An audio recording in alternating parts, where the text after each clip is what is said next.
What is a hero? A mythological figure, often of divine descent, endowed with great strength or ability? An illustrious warrior? No. It's a person admired for achievements and noble qualities, one who shows great courage.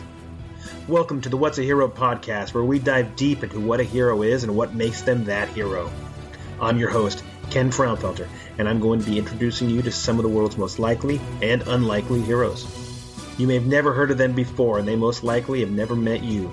But they all have one thing in common. They are ready to do whatever it takes to help make you better, even if it means sacrificing everything for you. Let's get into it.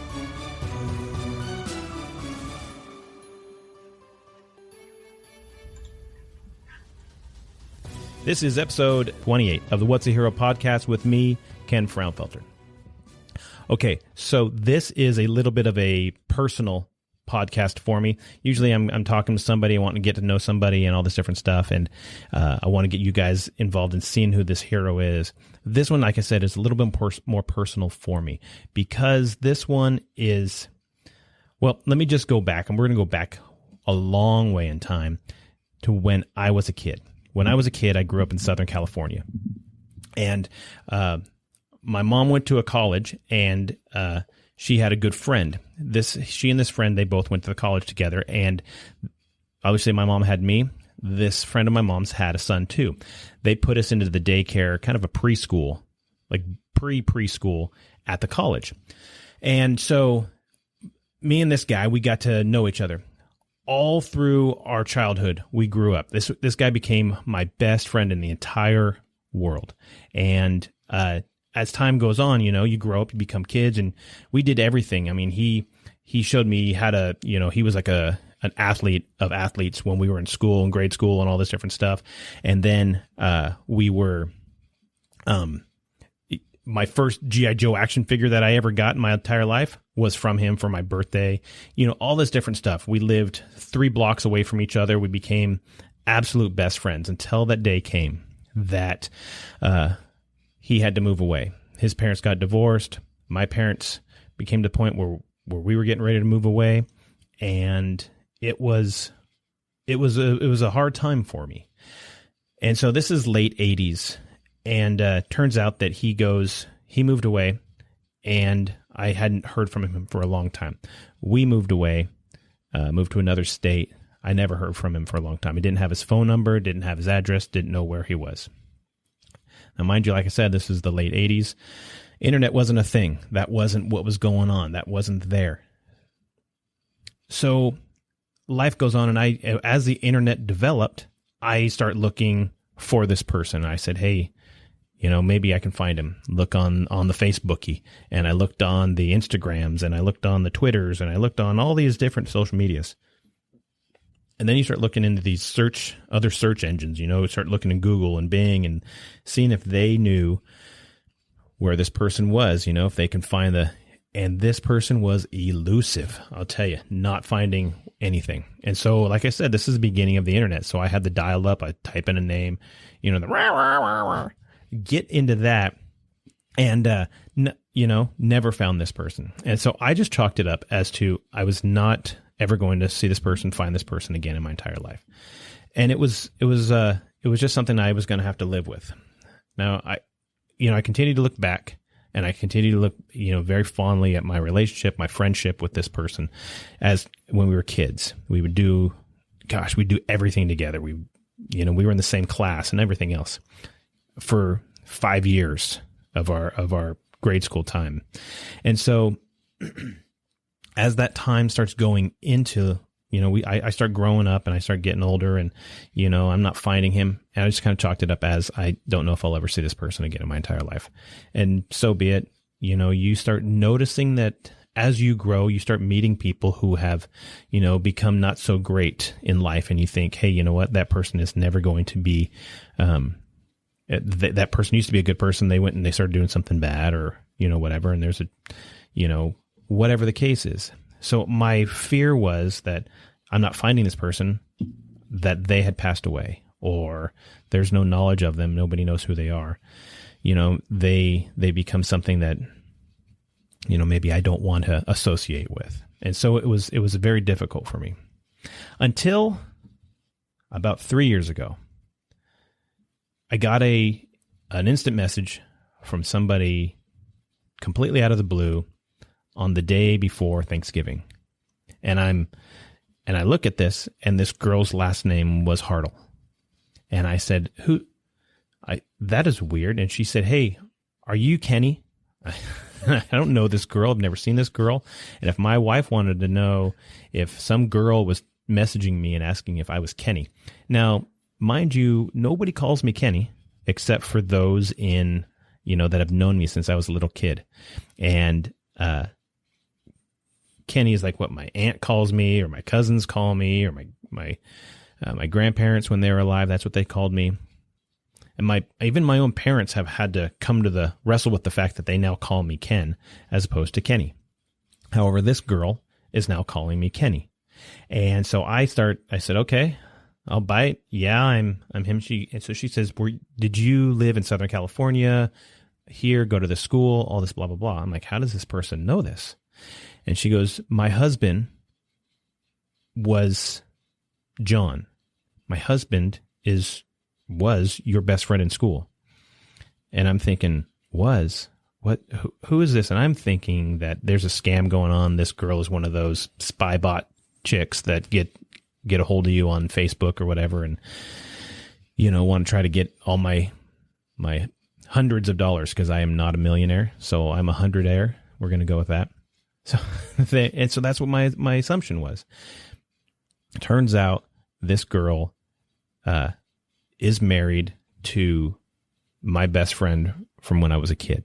And I thought, that's cool. Hey, he does exist. And she goes, "He just doesn't have Facebook." Awesome. We're just going to go with that. We get talking, and so she gives me a phone number, and she says, "Hey, can you just call this number?" Once again, I'm thinking, this is weird. So I call the number, and I hear the voice of this, who is a man now, of this kid that I knew back in 35 years ago. And I said, "Holy cow, it was him. It was John. It was my best friend." And he says to me, "Hey, I know it's Thanksgiving and everything like that. And I see where you're living, what city you're living in. And just, it's kind of cool because I've got family that lives in that same area." And I said, "Well, that's a, small world. How coincidental." As we get into it a little more, we get to talking. Turns out his family lives about 1 block away from me. He comes over to the house. We rekindle. We meet up again. And it was like, I've talked about this before, where you have a family member or a friend who you haven't seen in years, and you're able to pick right back up. That was what John and I were able to do. We were able to pick right back up. We were able to get right back into it as we left it. Is as if you watch a movie, you pause it, and you go to bed, and you wake up the next morning, and you press play, and the movie starts right where you left it. That's what it was. That's what this relationship was. And I thought that was so cool. And the fact that, we had been able to reconnect after all these years, and turns out that he's not, a drug addict, and he's not a guy that, doesn't do things he shouldn't do, and he's not a criminal. And, as a cop, I got to always look at the people I'm hanging out with, is it something good? Is it something bad? And he's a guy that I could easily have no problem hanging out with, because his intent is to help others. His intent is to serve others. Turns out he's a teacher. It turns out he's an artist. It turns out he's a loving husband. And he is still my best friend in the entire world. And I always thought, it'd be cool if I could get him on the podcast. Unfortunately, I've not been able to get him on the podcast until today. And so with us is my very best friend in the entire world, a guy I'm very, very pleased to introduce you guys to, because he is in fact a hero in my eyes, and that is Mr. Jon Hartl. Welcome. Thank you, Kenny. Yeah. Not Ken. Kenny. Thank you, Kenny, for having me. And thank you for the introduction. And just a little bit of that backstory. I first want to say that I was a little reluctant for you to have me on the show, just because I know, I consider you, a hero. I consider, nurses and firefighters and all those people that, especially during this pandemic, I consider them heroes. Right. And myself, I've never really, looked at myself as a hero. So I was a little reluctant, to come on, but also because our story is a special one, after not seeing you for 3 decades. And yes, I have been an elusive ghost. On purpose. I even sell my art under a different name. I'm Jon Edward. And I stay away from social media only because, I think, for 18 years and younger, I think it should be banned. And a lot of people would disagree with me, but I see what it does to people and to my students. And I'm not liking what I see. And even my students have said, they begged me to watch The Social Dilemma because they said everything that I talk about is on there. But I refuse to, because I don't want to, again, I want to keep things positive. And, but I'm so thankful. It was kind of weird from my point of view, right before I went on the plane, literally to come to Grants Pass, my wife, literally out of the blue says, "Hey, would you remember any of your best friends from your childhood?" And I said, "Of course." And she said, "Well, give me a name." And you're talking about that from back then? And I was talking about from back then. From the 3 years ago when she contacted me. 3 years ago. Oh, okay. And I go, "Sure." And I said, and I gave her the full name. Yeah. Kenny Frownfelter. Yeah, because everybody knows me because I put my name on the front of the so it's fine. I said Kenny Frownfelter, and she goes, "Okay, here's 11 of them. Would you know them from a?" There's photo? 11 Kenny Frownfelters. There are, and I said, "Of course." And she goes, "Okay, here they are." And I go, "That's him." She goes, "Are you sure?" And I go, "Of course." Yeah. And she goes, "You want me to message him?" I go, "Yeah." And it turns out, I don't even consider it a block away. It was literally 5 houses down from her dad's house. Right. So that's, come full circle. Here we are. And, and it's been, I think, there's, life is like a coin, one side there's free will and the other it's predestined. And I feel as if, we were spinning that coin and this is Providence. Perfect. Yes. Providence is what it is. This is perfect. So and the fact that I've got this and I thought, oh, Jon would be a great guest to have on there. And, I just, I do a lot of interviews with like on Zoom or whatever. And then you tell me, "Hey, we're going to be coming up." And I'm like, hey. So we are here now.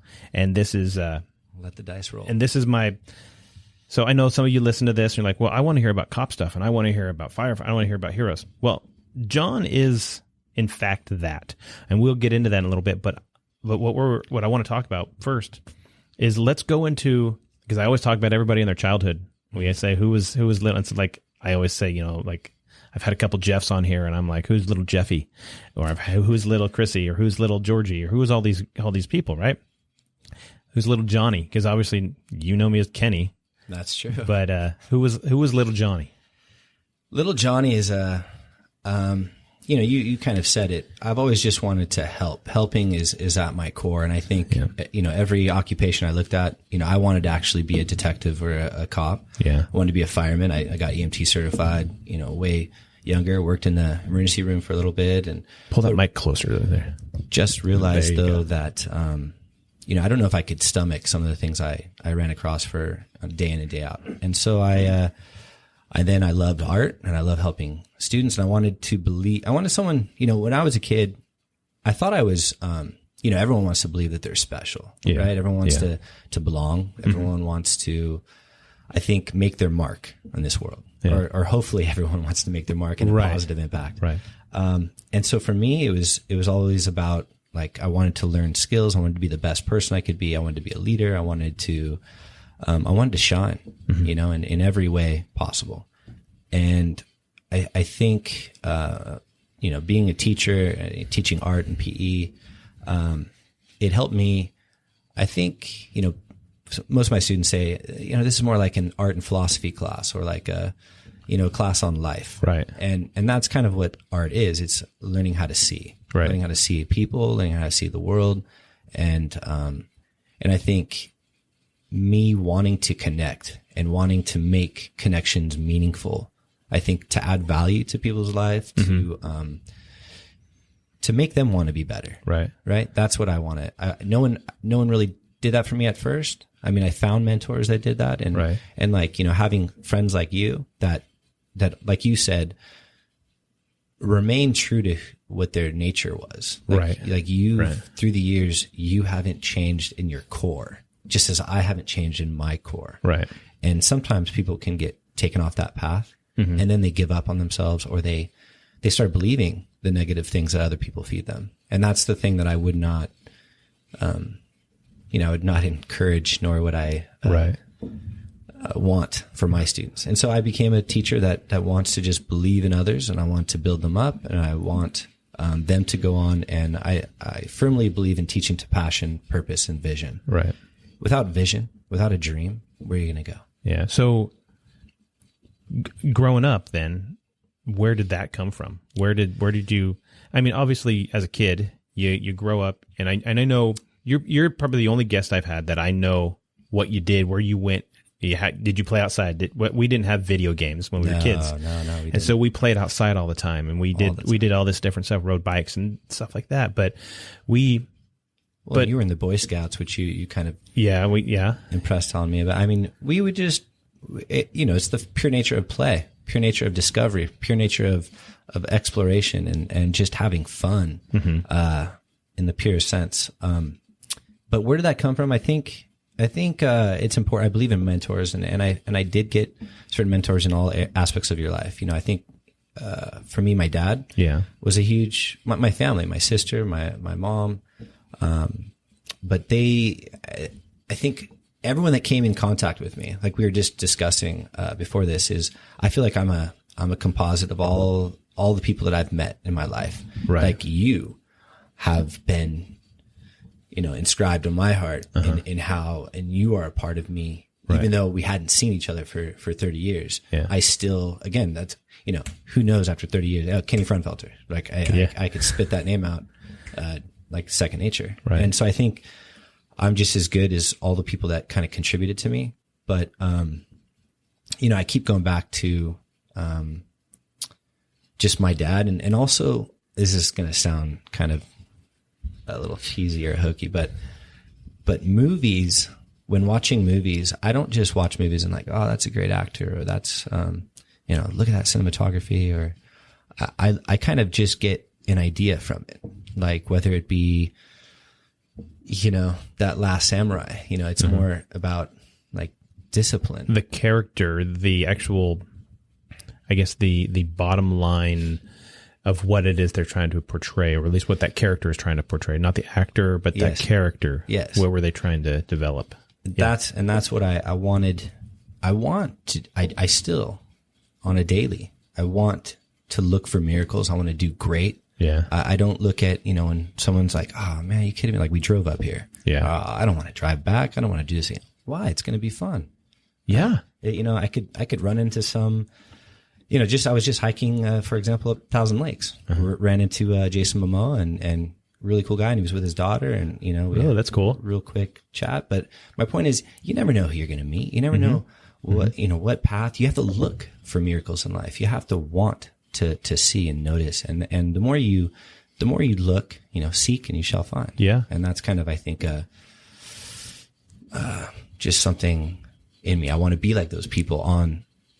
In the movies, sure, yeah. You want to be the character of the movie. You want to have, and not the character, the John Wick or the Han Solo or the character, but the character of the character. Yeah, you want to have their character. Right. Exactly. You want to do right when no one's, like, integrity. Right. Do the right when no one's watching. Right.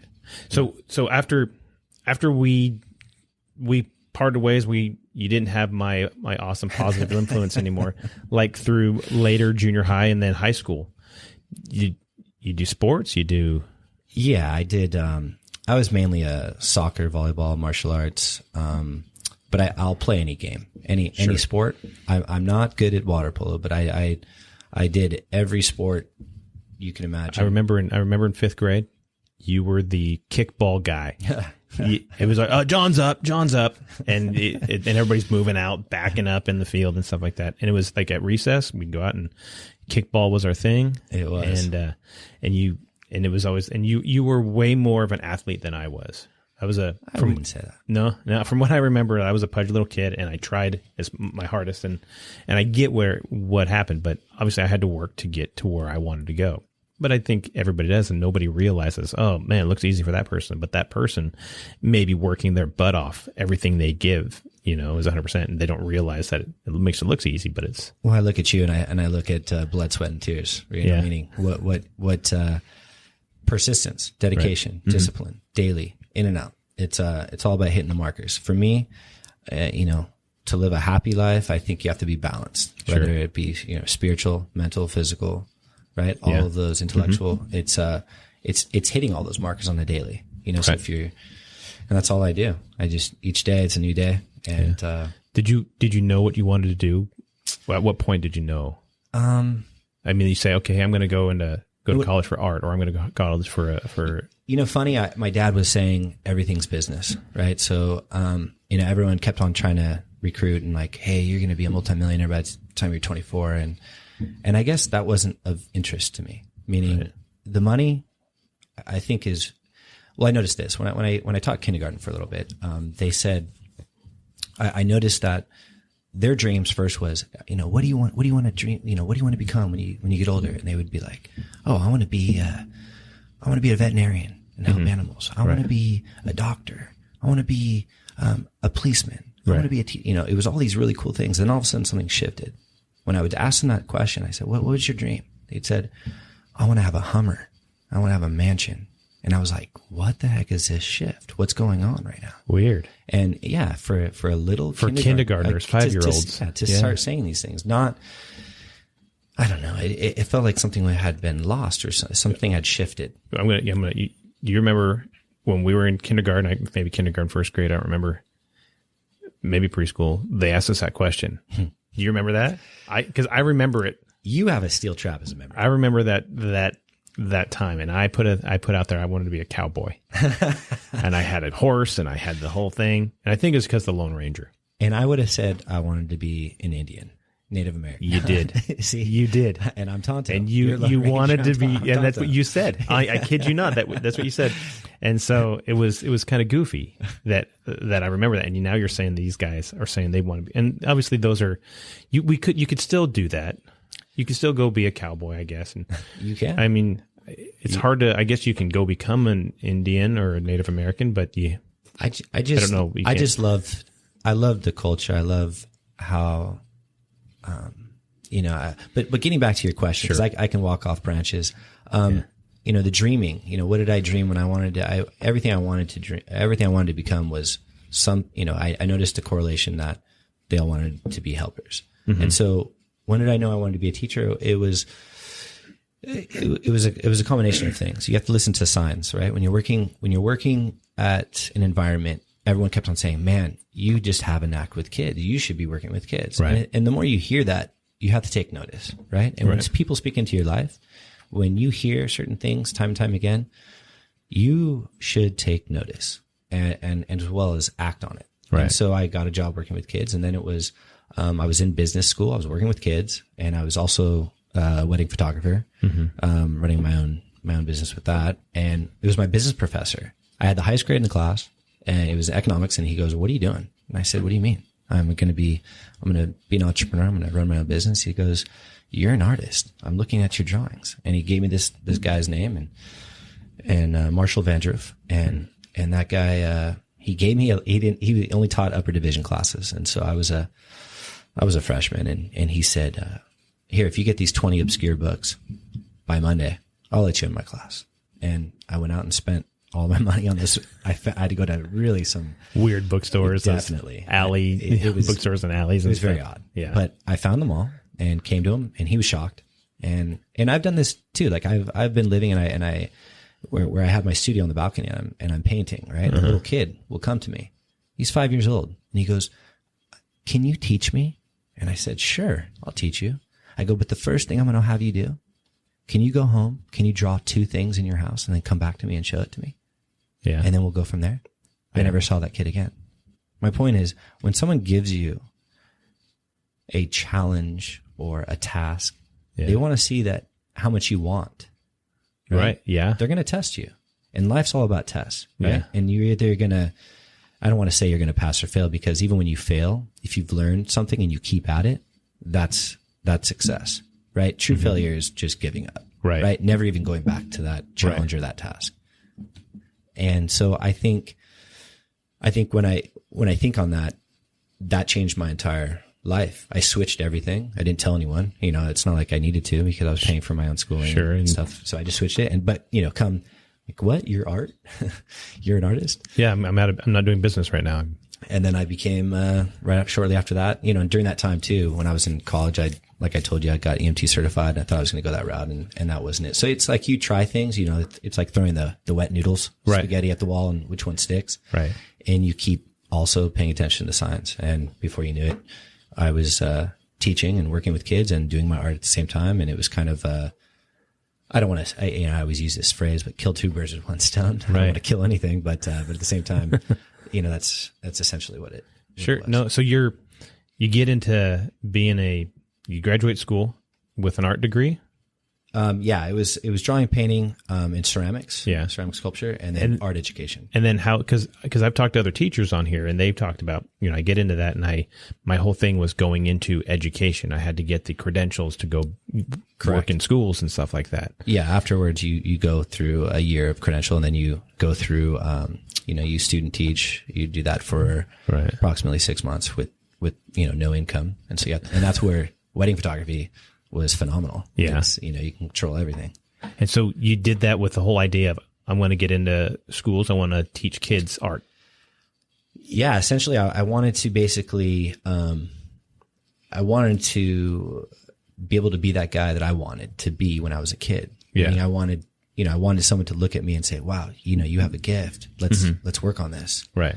And I want to do that with kids. And so I want to be that guy that believes in them. I want to be that guy that inspires them to be great. I want to be to everyone has a success story. Sure. Right? Even though yes, everyone says that, but it's so true. Yet not all of us see it. And just like, before us talking, you were saying I think you need to change your lens a little bit on how sometimes how you view yourself sometimes. Yeah. Yeah. And that's somewhat hard. Even for, I think it's, well, it is, because here's the thing. Everybody tells you you shouldn't be tooting your own horn. Don't brag, don't be this way and all this different stuff. Nobody likes a bragger. And if somebody walks in a room and they start talking, hey, I did this and I did that and I do this and I drive that and over here. And there's something. And people get annoyed with that. However, so we get it in our brain. Oh, we don't talk about ourselves. And that's fine. Don't brag about yourself. However, there's a certain point where you have to kind of talk about yourself, because you're the one who did whatever, or you're the one who's bringing whatever. So like you said, let's change our lens. And that's what I think is, I think a certain way, and this is how I think. And I spend my, 10, 20 years thinking this way. And all of a sudden somebody comes by and shakes it up a little bit and says, hey, this is what somebody's saying about you. And you're like, well, let me look at it from their angle. And you're like, holy cow, I didn't realize that. And now all of a sudden you're seeing it from that different lens. You're seeing it from the different angle. And I guess I use change your lens, whatever. Mm-hmm. And I guess it's perfect for you who is a photographer, because you have to change lenses all the time, and you get the different perspective once you do that. Definitely. And so, but that's the idea, is we don't want to walk in there and talk great about ourselves. So that's why it's been hard. And I haven't found anybody I've actually had people tell me, they said, hey, you should have somebody interview you for your podcast. And I'm like, yeah, that'd be all right. That'd be cool. But I don't know who I'd have do it. We're just going to keep going. And so, because, I don't meet a lot of people like me who are very comfortable getting in front of, on a microphone, in front of a camera, or doing whatever. And personally, I don't care. However, sometimes there's a big step that you have to take. That being said, when you start talking about yourself and you start getting into all that stuff like that, you start thinking, is this too much? Are people annoyed with me doing this? But how else are people going to learn about the thing that you have to share? And I've had several guests on here that are like, well, I don't know what I want to talk about on there. Well, that's the whole idea. One of the things I would like to say real quick is that I agree with you in this, and this is what I tell my students, this is what I tell anyone, is that, there's nothing worse than arrogant talent. Sure. Yes. But I do love humble talent. Yeah. And I encourage all of my students to remain, as much as you grow and how great you become, remain humble.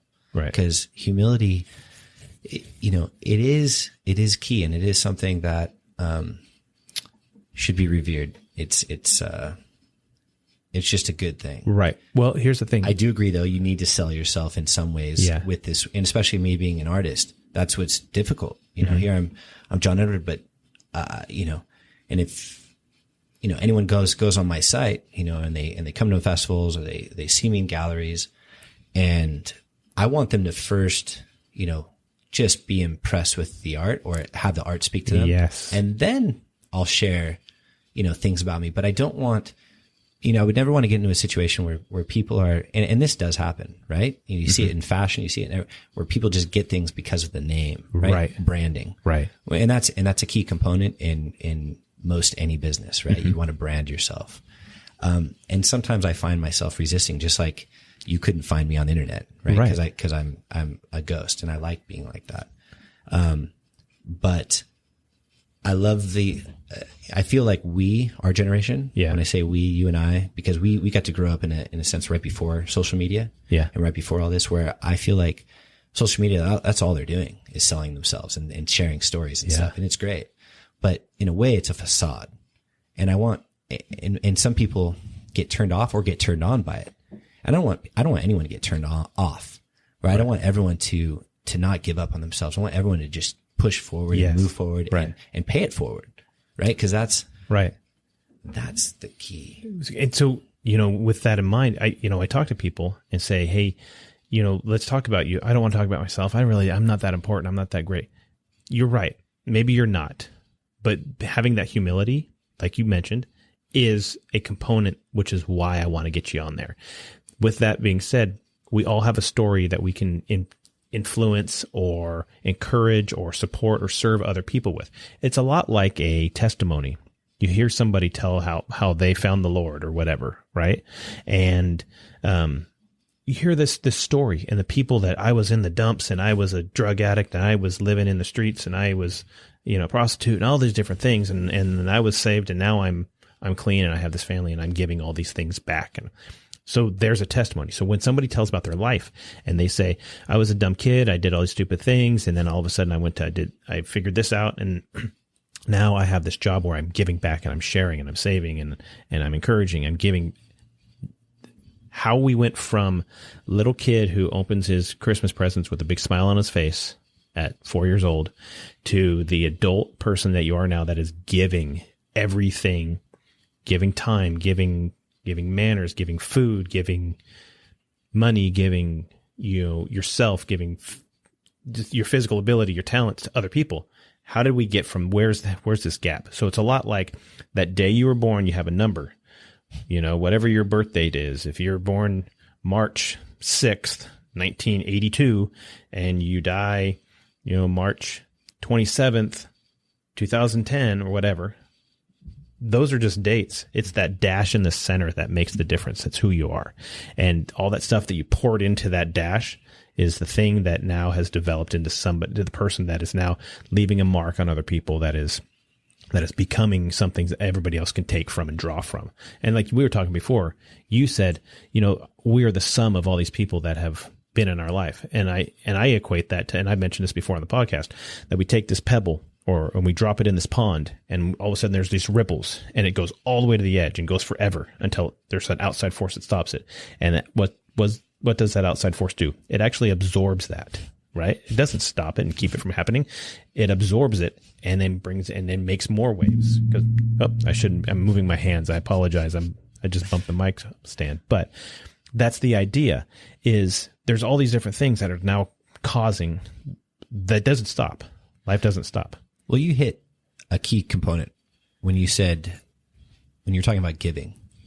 Even giving is better. It's better to give than to receive, right? Right. Well, really, I have to say that I was at parts, you have to be careful of who your friends are. You have to be careful of who your influences are. Mm-hmm. And you have to be mindful, and you have to be in your own skin. right? And the reason why I say that is because I was being, I could have went down a bad path because I saw some of my friends we kind of broke off, right? Right. Where I had to make a decision like, I'm not going to continue hanging out with these people because they're not being productive. They're not moving forward. They're kind of becoming stagnant, like almost like a puddle. Right. And when I started to help out in orphanages and really help out with little kids that had far less than me, or when I would help out with camps that were kids that were terminally ill, they were going to die within the year. And yet the way that they lived life, like I could cry right now because those kids, they were so happy and full of life. Right. And yet knowing that their time was up, knowing that there's nothing that they could do. And when you give and you're helping, especially kids, and you see everything that they are going through, and you become so much more grateful, but also you realize that you are, whether you want to be or not, you are a role model. You are being watched. Yeah. Everything, all of your actions, everything you're doing is being noticed. Yeah.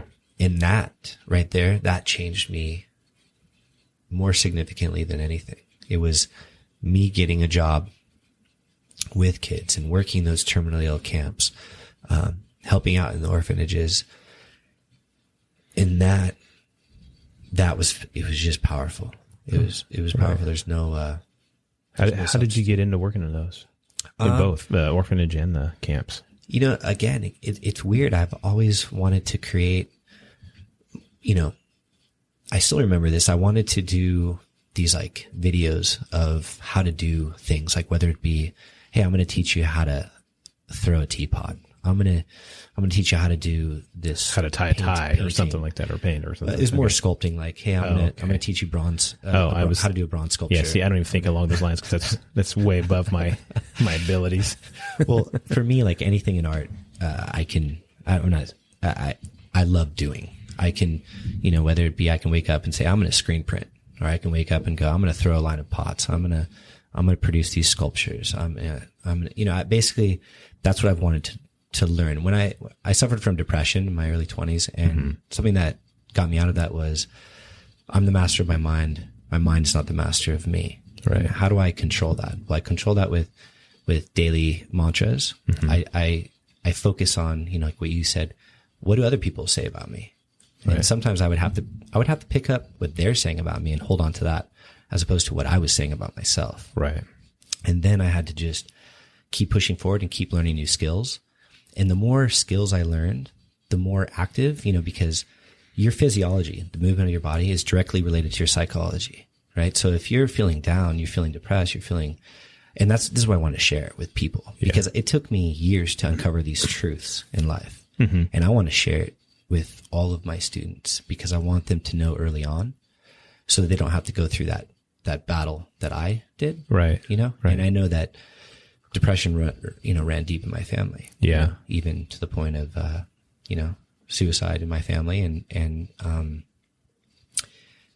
that's something that I don't take lightly. Mental health is such a key component right now, especially right now, especially with, and again, social media, if we could just cap it, it would help tremendously with youth. I agree. I think everybody's too busy trying to keep up with the Joneses. Yes. That's why I said that facade that like, hey, look at me now. I'm going to train over here. Hey, they show their best selves. Right. And I love how the people are getting real. Like, they show the split, like, hey, this is me posing. This is 75 days ago. And this is, this is how I am. I'm hunched. I got this belly, and all of a sudden I got to suck it up. Suck it up. Take the picture. Quick, snap. Oh my gosh, thanks. Yeah. Whew. Yeah. Because we're not like movie stars where we have 3 weeks or 3 months or whatever to get in the best shape and look like Superman and then you get on screen and then you see the picture of them at the beach like 6 months after the movie came out and they're just like, oh my gosh, I didn't want to work out today. That's my thing.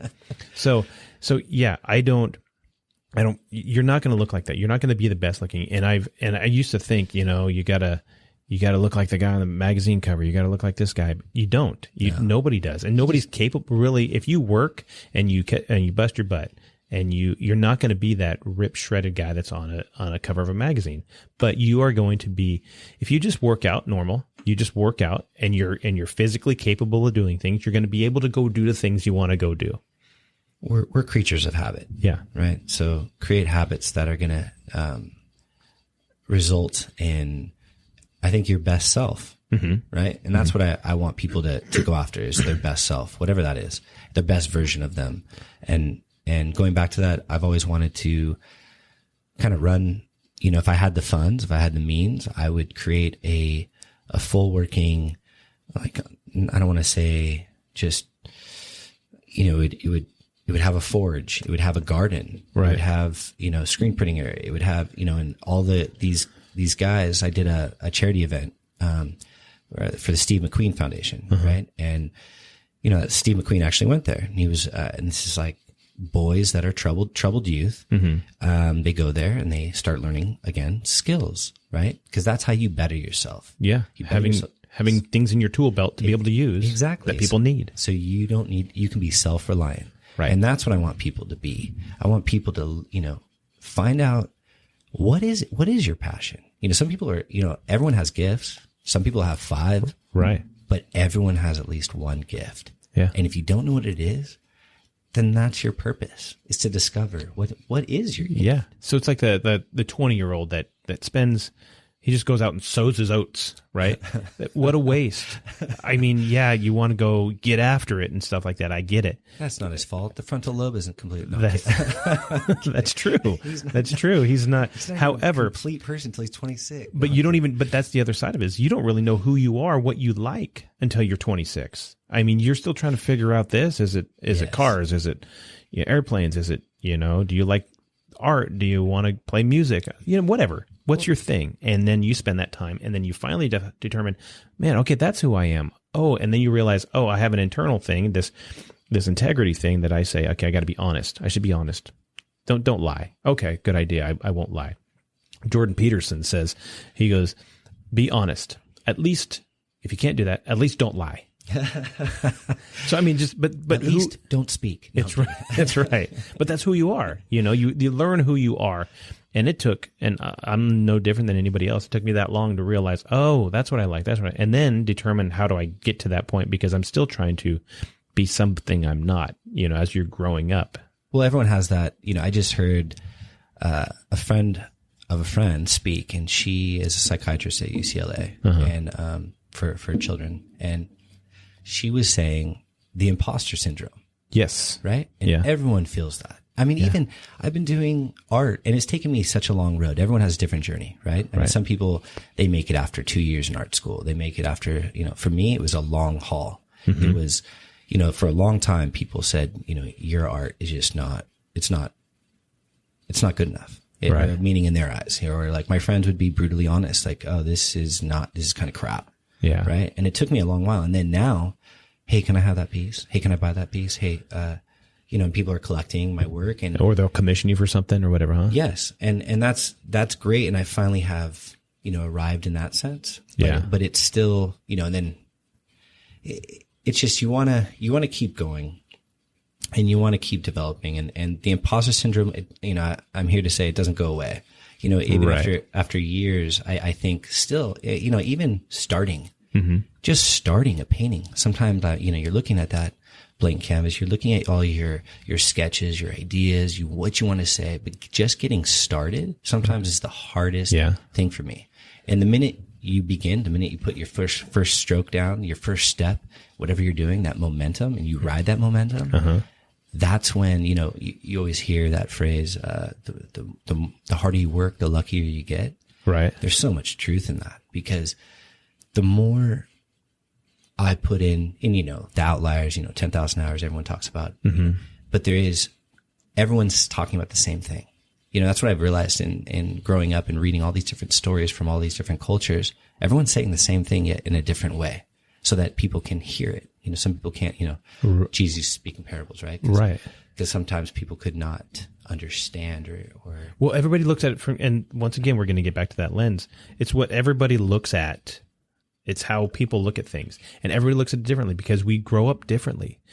You and I didn't. We we lived right around the corner from each other. We went to the same school, all this stuff. But you grow up differently. And there's people that live in Africa, or they live in Europe, or they live in China, or they live, wherever, South America. And all of a sudden now everybody's being introduced to the same thing because we're able to do that via the internet, via social media, all this different stuff. Everybody's seeing the same thing. And now all of a sudden, I'm looking at, well, that doesn't make sense. Why would somebody do that? Well, that's what we do in that country or in that culture or whatever. And people start seeing all these different things. And everybody talks about this lack of diversity. I disagree with that. I think we are all so very diverse because we know what other cultures are doing, and it makes sense until you get, and on video, until you get into the actual, you're actually there. Let's say you go to a quinceañera. I am not Hispanic. However, I go to one of those, I'd be a little bit out of my element, and I would be respectful of the whole situation. Or a bar mitzvah, same thing, right? Or something along those lines where it's a cultural thing that they do, and I have to look at it from a different angle. Why do they do that? Oh, because of this means this. Oh, okay, that totally makes sense to me if I think of it from their angle. But I have to look at things. Well, yeah. You got to change lenses, and you got to look at things from a different angle. Well, people often fear what they don't understand. Right. And that's the same with art. If you're looking at something, you don't understand it, you're not going to necessarily like it. Mm-hmm. The minute I started putting up my stories behind my work, then people could relate, and then they see something different. But I like things to be ambiguous. It's nice to keep things right, and like you said, so that there are multiple lenses and multiple interpretations. Do people look at art and look at like paintings or sculptures that you do and say, "Oh, this must be an XYZ or blah blah blah," and you just kind of like, "Oh, that's interesting because I hadn't even thought about it like that." It's totally different from what your intent was or whatever, huh? I think that's the most beautiful thing, though, is it adds to the narrative. It adds to the story. Mm-hmm. And sometimes I interject that into it. Like I used to let 3-year-olds, 5-year-olds, my friends' kids into my studio. Yeah. And I just ask them a simple question like, hey, what do you see? Yeah. And if they can't tell me, specifically what they, and then it's up to the adult with the abstract thought to be able to kind of uncover the layers and decipher different things. But if I can communicate with a small child, then I feel like I'm doing a good thing. Right. It's like a Rorschach. You're for children. That's good. So, I guess I want to go back to the orphanages and how did you, was it right out of college that you did that, or was it? No, I started in high school, going down, and I went down with a friend. Well, the first time it was kind of interesting. The first time I went down to Mexico was actually, my friend, my good friend at the time, his mom was dating our math teacher, interesting enough. And they were like, hey, let's go down to Mexico. And I was like, oh, I'd love to. And I went down to Mexico and we stopped off at these different places, and I was noticing, that was my first, I guess, where I was just shocked at how, like, some people had to live. Yeah. Meaning it was a house out of tires, and I was just so intrigued by, like, wow, this is so different from, where I'm from. Mm-hmm. And that's where I started to travel a lot with, when I was younger, I was traveling all over the world. I was very fortunate to be able to do that. And I think that gave me a world view of wow, depending on the culture and depending on where you're at, and all these people, I saw there was a need, right? There was, and I wasn't old enough then, but it stuck in my subconscious. And then when I was in high school, my church actually, went down, and then I went down to one orphanage, and I connected so deeply with these kids all in a matter of hours. And It was just, all it was is literally I would form a soccer game, or we would throw a carnival, and man, hundreds would come. And it was just, wow. Like, they just want love. They just want, because they had nothing, huh? Nothing. I mean, I literally, I distinctly remember this. I was in this, went out the back of this orphanage, and I see a 2-year-old. He's crawling up a fence, a chain link fence, mind you, like trying to crawl. And I look around, and he's barefooted. Mm-hmm. And I look around, and not one single adult is around this child. And I was just like, wow, what is going on? Right. And and that's when I wanted to just get more involved and get down there and help. And, I just love doing it. And unfortunately, when I had my little one, I've stopped going down as of right now because, your own kids kind of your focus shifts, what you have to, your focus now changes. But back then I still have that in me. I laugh, but like that Patch Adams, like where he's wanting to help all the kids and create a place. I guess I have a heart for kids that are, in a tough spot. And I guess that goes into what you mentioned, when I was young, that was like my first memory, like my parents divorcing. And so that was kind of just a shocker for me. Right. And knowing, here you're lost, you're kind of living out of a suitcase, you're a yo-yo, you're going back and forth. And, again, I just have a heart for kids. Right. And I think of that, you're talking about that, there's all these kids around and everybody, and you can only give so much. And you're just like, oh my gosh, I wish I could. It reminds me of, Schindler's List.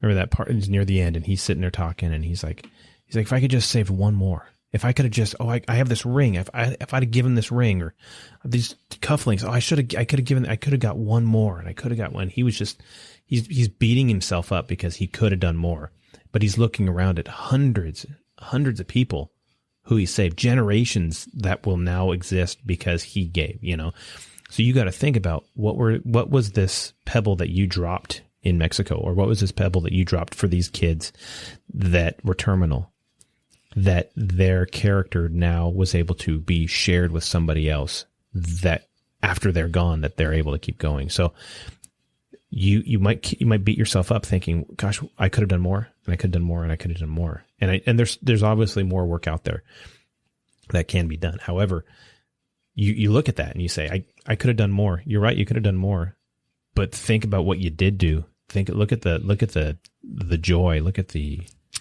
Well, that's the whole thing with teaching. Even, a lot of teachers will say, to me like, hey, you're doing great. You're impacting so many, and students are always saying thank you so much. And they're, pouring out their hearts and giving gifts and writing me notes and, hey, will you do a TED Talk? Hey, will you, all those kinds of things, asking. And, and the teachers know that I do get frustrated because I know they're saying, hey, all you have to do is just make an impact on that one. And for me, no, I want to keep going. I want all of them. I don't want to lose any of them. That fisherman doesn't want to lose any of those fish. I don't want to lose any of these students, and I can see it. Right. Like I can actually walk into a school and you give me 10 minutes during any break. Yeah. And I can sum up, what type of student, that's going on, or where they're that path that they're on.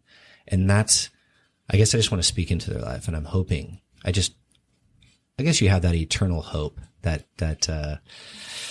endless hope and you should maintain that. You should keep that because you don't want that to go away. Because for every one that you do there, that you talk to, or that you are able to reach, how many are not there that other teachers are just kind of, because they're going through the motions, they're checking boxes and they're doing whatever, and you're just like, no, and you wish you can have the same impact on other teachers and say, hey, no, you should do this.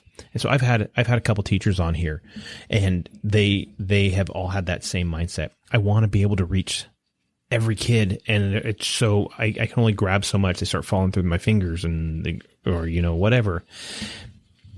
I had this one friend. She's a teacher. I've not had her on here. However, I'd gone in and talked with their class. And it was while I was at work, so I'm in my uniform, and I'm talking with their class, and I just talked for, I don't know, maybe 10, 15 minutes.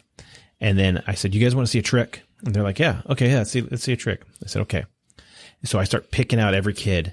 I said, okay, you like to do X, Y, Z. You like Dragon Ball Z and anime. You over here, you like to be on your phone and like a lot of makeup. You like this and blah, blah, blah. And I start picking all these kids out. And you like heavy metal back there, and your favorite band, is whatever. Sure, he had it on his shirt, but you're like Slayer. but whatever the case is, I was able to pick all these kids out. They're like, how'd you do that? And it's not like I'm psychic or I have some kind of, but they are so needing of attention. They are so needing of, and this is junior high kids that I was talking with. and that they are so needing of to want to show that the world, like you were talking about earlier, that you want to be something special, and that everybody is, and you all are, but you're special in a different way than the kid next to you and the kid next to them and everything else. So when I'm able to point them out, they're like, how did you know that? Well, it's just power of observation. I mean, not like I'm some kind of guru or anything like that. You're the new mentalist. One, I'm a cop, and cops take this big picture and they look at all this stuff and they're like, okay, I see this person. I need to talk to them because I need to get on their level really quick, and I got to do it fast because I have so much time to try to determine what happened.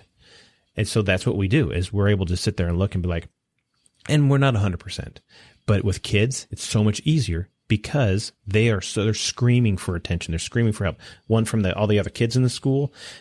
Some of them are screaming for attention because they don't have anything at home, and they're trying to figure out who they're going to become.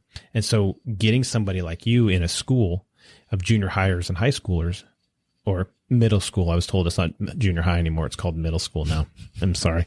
I'm aging and dating myself. But that's the idea, is that they all sit there and they want somebody to. I think, everyone has a different perspective of what I'm about to say, meaning what's the most important thing for you when you boil it down in life? For me, I would say relationships, right? Relationships are the most important thing. Meaning you can take away my art, you can take away, everything. It's relationships. And so how do you build that? Like, a student will not learn from you if they don't like you. Right. Right. So right off the bat, for me, I remember when I first began teaching, I was trying to be like all these great teachers of mine. I was like, oh, I want to be like him. I want to be like him. I remember how he would teach, and no, that's not at all. It's what I need to do is be me. Right. And like we said before, I'm a composite of all those people. So just be me, be genuine. Yeah. And everything's going to work out. And so that's what I embraced, was just be me, just be genuine. And I genuinely care about every single student. Not one student I do not care about. I care about all of them. Right. And, like people always use that, the coach, the coach is only going to scream at you if he cares about you, or however that's right. Or what, he wouldn't do it if he didn't like you. Yeah. Yeah. Right? And so like, I can be intense at times. I can be very firm. And that's what part of firm, fair, and consistent. Right. Right. You want to be all those things. And really I want to connect with it. I could care less about anything else other than connecting with that student and wanting that student to know, look, I genuinely care about you, and I want you to be successful, whatever that means to you. But I'm trying to get them to see more than the whole money thing. Yes. Because that, again, is you don't want such them an empty, being those little kids who were like, I want a Hummer. I want exactly. I want a pensioner. I want them to, I guess, look deep within themselves. And I guess, unfortunately, some people have been beaten down over the years, and they tend to believe it. Like, oh, you're right. They're right. I'm not going to amount to anything. And I don't want them to go down that rabbit hole. Right. And I want them to, again, connect with me. And then it's all about, they'll understand, they'll pay it forward, they'll connect with other students. Right. But, I do a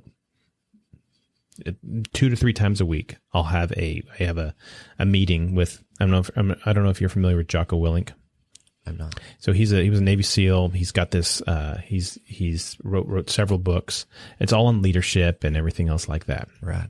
And he's got this company that called Echelon Front, that they do all this different leadership training. They'll go to your company and they'll work on that to develop that and figure out how to be the best you can be as far as leadership. That's right. And so, but they have an individual portion as well. And so I have meetings with them, with him and his team, and then there's about 100 of us around the world, give or take, that are in these meetings. And I've met some great people. Actually had a couple people on the show here from those. Anyways, he's talking about leadership, and leadership, there are 2 things that he harps on all the time. The number one thing that a leader should be and should have, the most important attribute of a leader, is humility. That's number one. If you don't have that, you're not going to be you're going to be one of those bad bosses, or you're not going to be the best boss you can be. So, and then at least that's leadership. The other one is, how do you get people to do the job that you need them to do. You build relationships with them. And in order to build relationships, when you build relationships with somebody, you now can speak into their life. And like you can't speak into anybody else. I can't go, we're waiting in line in the grocery store and talk to the person in front of me. Hey, you really shouldn't buy that brand of cheese. You should get this other cheese because it's better. That is stupid of you. That would be ridiculous to do, right? Everybody's going to screw you, man, whatever, right? However, have a relationship with somebody. You're going to talk to them different. One, be like, you know what? You want to know the best cheese you can get? This one right here. Really? Yeah. Okay. Because I like you. We're friends. I'll go and try that cheese. Now that's a stupid example. However, that's the idea. You can't talk to somebody that you don't have a relationship with like you can talk to somebody you have a relationship with. So there's this joke with, like right now, it's going through trainings and whatnot, and right. They're trying to, hey, how do you make things more engaging? And they're saying, hey, what can we do to help Jon? Because I voiced some of my concerns over the last pandemic, right. With concurrent and whatnot. And they're like, what do you mean? What can we tell Jon? Well, we usually go to Jon for so if they have problems with their problem kids, they just send them to my class, right? And I'll work with them, and I tell them all, even though I still remember, teaching high school, the football coaches saying, hey, you have a problem with this student, just send them to me. And I said, I'm sorry, but I will not. Why? I said, well, then I'm going to be empowering you. I'm not going to be doing that. Right. I will be working with the student though, however, and I will be resolving it. And that's why instead of taking my lunch, I usually, that NutriBullet, this is an advertisement for you. No, just kidding. No, but I'm always, I do a couple NutriBullets a day, and I'm always on the run. And instead of having a lunch, I do sports with the kids. And when you're out there and when I walk, on my own terms through lunch, right. And I'm going up and my intent, I'm not the principal, but I do want to encounter all of the students and speak and, just get to know them, right. Know what they're doing on their free time, where they choose to be, what sport they choose to play. Mm-hmm. And then I will inject myself into that game or whatever. And then I've noticed that through that, they, you gain a sort of respect when you do that with students. You know what that's called? Tell me. Leadership capital. Well, but you're building capital. I'm building capital, exactly. Well, that's because exactly what you're doing. The thing is when you can do that and engage with them on their off time, mm-hmm. then when they're in the classroom, you can say they're shut down. Right. Whoa, I didn't see you shut down on the court. I saw intensity. I saw get up and go. Right. Yeah. Why aren't you putting that here? Because and they can open up to you more because they have now a relationship with you. Exactly. You can speak into their life. You know what it's like? It's like your grandma. You never wanted to get in. Thanks for comparing me to. Sure. Sure. No, you never wanted to get in trouble by your grandma. Remember? And when you did get in trouble by grandma, that was the worst thing ever. Oh, she yelled at me, or at least this is for me. You didn't want to get in trouble by grandma because you had this other relationship where she had 10 boxes of cereal when you came to show up, and she had candy everywhere, and she always, your mom said that? Here, we're actually going to do this, so don't tell your mom. Stuff like that. But it was a different relationship. And so when they held you accountable, whoa. So now it's the same thing. You've had fun. You've done all this stuff, but then when you hold your students accountable, they're like, well, you're not supposed to do that. You're supposed to be I know, I am. But you can do better, and and because you're better than that, I expect better out of you. Exactly. Well, and that's the thing is they recognize when you care. Right. It's like I look at it, I shouldn't use this analogy right now, but really when you're teaching, it's kind of like a pack of wolves. You know how they can sense fear? Yeah. Same thing in students. They can sense if you're uneasy, if you're confident, if you're genuine, if you're whatever. They can sense it all. And they know, they can see through it. Yeah. And so that's where you know right away, again, like I was alluding to it before of all my past teachers want to be like them. No, I just had to be like myself. Right. And that's what I want them to do is embrace their unique qualities. So you get in and you're talking with these kids and you're building relationships with these kids. And so they're able to come to your class because whatever, if it's in between classes or something like that. Hey, Mr. Hartl, I got this issue, and are they coming to you then for personal things that they're like, I've got this, my brothers are doing whatever, or my girlfriend's being weird, or, whatever the case is. And definitely they, of course they begin to, I think a huge thing is to be approachable. Right. Right. And to be open and know that you're on their team. Mm-hmm. Right. Mm-hmm. And you're willing to go to bat for them. Yeah. They just want to know that you're on their team. Right. And I'm on their team. I'm on everyone's team. Every student of mine, past, present, and future, I will always be there for them. Right. They don't need to remain in my class. They can always reach out to me. And I do get that in my area a lot, where people will come up and, I was just playing pickleball just last week, actually. And, this guy comes in, and he was actually, he even said, I was back in 2006 and you were my favorite teacher. And then his fiance is right next. Yeah. Yep. He talks about you all the time. And I just laughed. And it's good where people reach out and still email me and write me letters. Right.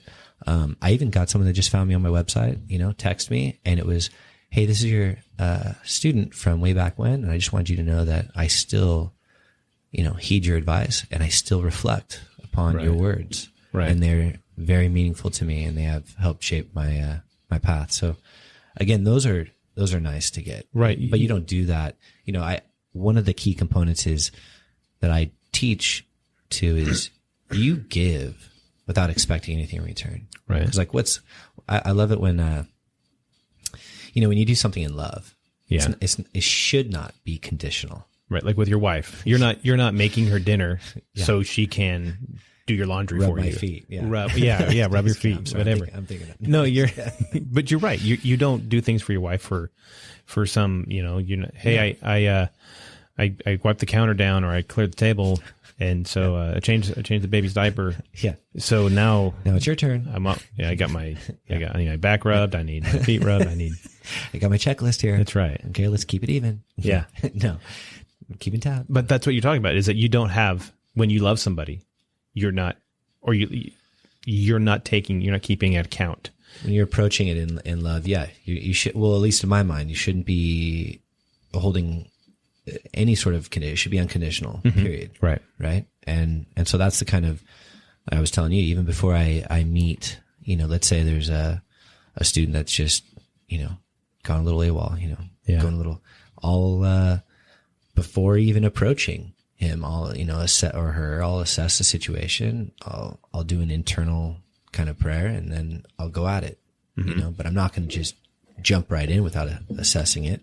I want to, well, you want to have some intel before knowing what you're going to go, what your mission's going to be. Exactly. You got to go get done. Exactly. So, well, that's, you're talking about doing things in love, and that's, love isn't always this mushy little, okay, it's just for girls to put hearts on all the eyes and when they write their name, goofy things like that. For sure. It's not that, but love is basically what we do as human beings when we serve other people.